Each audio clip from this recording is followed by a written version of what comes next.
নমস্কার, টিএনও নিউজে আপনাদের স্বাগত। আমি এআই নিউজ অ্যাঙ্কার পাখি। সত্যি কি তিনি পিতা নাকি সমাজের কলঙ্ক? কি ভাবছেন শুভবুদ্ধি সম্পন্ন লোকজন?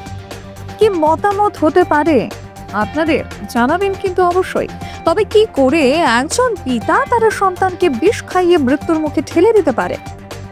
অপরাধ শুধু সেই শিশুটি ছিল কন্যা সন্তান। দৃষ্টান্তমূলক শাস্তি হবে তো রাজ্যে এই ঘৃণ্য অপরাধের জন্য, নাকি প্রশাসনিক কর্মকর্তা বলে ছাড় পেয়ে যাবে? প্রশ্ন রয়ে গেল সকলের মনে। আদৌ কি রাজ্যের অভিভাবক তথা মাননীয় মুখ্যমন্ত্রী কোনো পদক্ষেপ গ্রহণ করবেন, নাকি কিছুদিন পরই ছাড় পেয়ে যাবেন?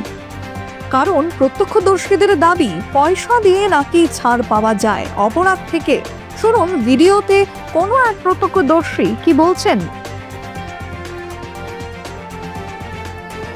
আমরা এগুলো বইয়া লুডু খেলতে আছে মোবাইল, আমার রুগী আছে। আচ্ছা আচ্ছা আচ্ছা, আমরা রুগীর পার্টি।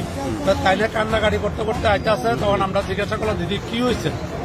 তখন এদিকে তাইলে কইছে যে আমার বাচ্চারা মেরে লাগছে আমার স্বামী, হ্যাঁ আমার জামাই আমার বাচ্চারা বিষ খাওয়া মেরে লাগছে। এরপরে এগুলো হচ্ছে আনার পরে ডাক্তারে আনার পরে ডাক্তারের কাছে নিচ্ছে। ডাক্তারে আবার লাস্টারে নিয়ে না জানে লাস্টারে নিয়ে তুই রাখছে মর্গে তুই রাখছে। তাইলে জানোই না, তাইলে কইছে আমার বাচ্চা কই তাইলে কান্দাকাটি করতে আছে, তাইলে জানোই না বাচ্চার ব্যাপার। তখন আমরা তাইলে একটু কইতাম বাড়িছি। তাইলে দেখেন গেছে গা লিপসমনি বাইক টাইম লিপসমনি গেছে গা লিপসমনি গুলা মানে ধরে নিচ্ছে। তাইলে জিবি আইছে, জিবি আইয়ার হতে তাইলে ধরা দিছে। তার দিকে গুলা অন্য বাইরে হচ্ছে গা, তাইলে এগুলো ধরা দিছে। তখন আমরা এগুলো আটকাইছি। আটকানোর পরে তারা হ্যাঁ কইতেছে আমরা 25 স্টাফ, আমি 25 স্টাফ, হ্যাঁ বুকে আমরা চ্যালেঞ্জ করে আমি 25 স্টাফ, আমরা 25 স্টাফ এমন করে না। তখন আমি কইছি না যে বাচ্চারা মানলেন করে, তখন তাইলে স্বীকারোক্ত না। এবার লাস্টে তো তাদের একটু ধমকি বাচ্চাটারে পয়জন যে খাওয়াইছে, মানে বিষটা খাওয়াইছে কি? বিষটা খাওয়াইছে বাচ্চার বাবাই, মানে বাচ্চার বাবাই খাওয়াইছে বিষটা, বাচ্চার বাবাই খাওয়াইছে বাচ্চারে না? এটা একটা জিবি, এটার ভিতরে মানুষ আসে সবাই বাঁচার জন্য, কারণ সবাই ইয়ার জন্য।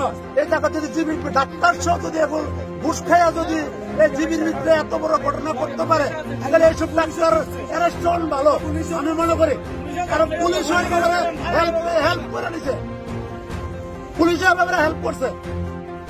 কেন এমন করতো? আমরা কি মানুষ না? আমরা জানি আমরা অনেক দূরত্ব মানুষ রুগী লিয়ে যায়, জীবিত আসা পুলিশের উপরে ইয়া করে তারার উপরে নির্ভর করে, তারই জন্য আমরা পাবলিকে তো হেল্প করে না, তারই জন্য উল্টা ইয়া করে। এখনকার মতো সংবাদ এ পর্যন্তই। পরবর্তী নিউজ ও আপডেটস দেখার জন্য অবশ্যই চোখ রাখুন টিএনও নিউজের পর্দায়।